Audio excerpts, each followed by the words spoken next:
देखा कि मुनिवर आए हैं तो फिर वही सत्कार स्वागत, उनको चंदन तिलक दिया, आसन दिया, उनका सत्कार किया। और उसके बाद पर्वतराज हिमवान ने अपनी कन्या के एक सुंदर चरित्र को बोलना आरंभ कर दिया। तो ये सब जान करके आप जो है कि नारद जी ने गिरिजा से कहा है कि हे शैलेवर, भगवान शिव का भजन करो। भगवान शंकर को प्राप्त करना चाहती हो तो आप उनका भजन कीजिए, आप उनका पूजन कीजिए।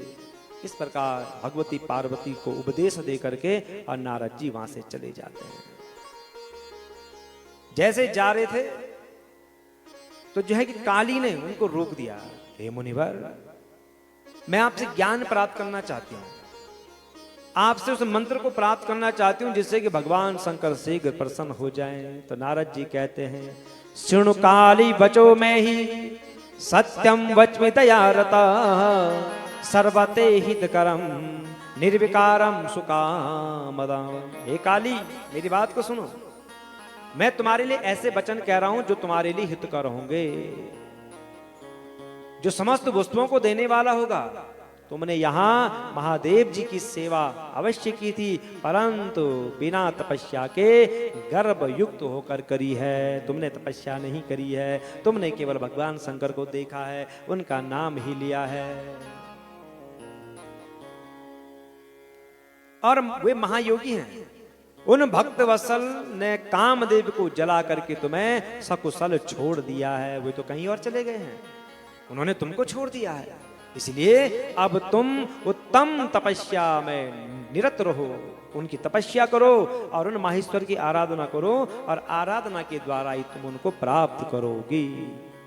नारद जी की बात को सुनकर के शिवा कहती है, त्वं तो सर्वज्ञ जगतां उपकार कर प्रभो, रुद्रस्याराधनार्थाय मंत्रम देहि मुने ही में। आप मुझे मंत्र दीजिए, आप मुझे ऐसा मंत्र दीजिए जिससे कि मैं भगवान शिव को प्राप्त कर सकूं।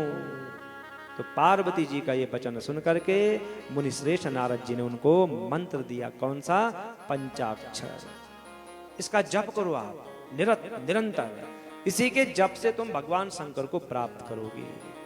हे देवी, शृणु देवी मनोरस्य परभावम परमाद्भुतम, यस्य श्रवण मात्रेण शंकर सुप्रसिद्धति। इस मंत्र के अत्यंत प्रभाव को सुनो, जिसके सुनने मात्र से भगवान शंकर प्रसन्न हो जाते हैं। ये मंत्र राज सब मंत्रों का राजा है, मनोवांछित फल को देने वाला है, भगवान शंकर को बहुत प्रिय है, भोग और मोक्ष को देने वाला है। इसका कितना जप होना चाहिए? 5 करोड़। छोटा सा है, पंचाक्षर है, 5 करोड़ जप होना चाहिए। इसका विधि पूर्वक जप करने से तुम्हारे द्वारा आराधित हुए भगवान शिव अवश्य ही तुम्हारे सामने आएंगे। इस प्रकार भगवती पार्वती को उपदेश दिया, मंत्र दिया, और नारद जी वहां से चले गए। तो नारद जी मंत्र देते हैं, बोलो शंकर भगवान की जय। अब प्रसन्न चित्त होकर के भगवती पार्वती ने नारद जी के द्वारा बताए उपदेश मार्ग, उस मंत्र का नित्य जप करने लग गई और मन बना लिया कि मैं तपस्या करूंगी, मैं तप के द्वारा ही भगवान शंकर को प्राप्त करूंगी। तो एक दिन भगवती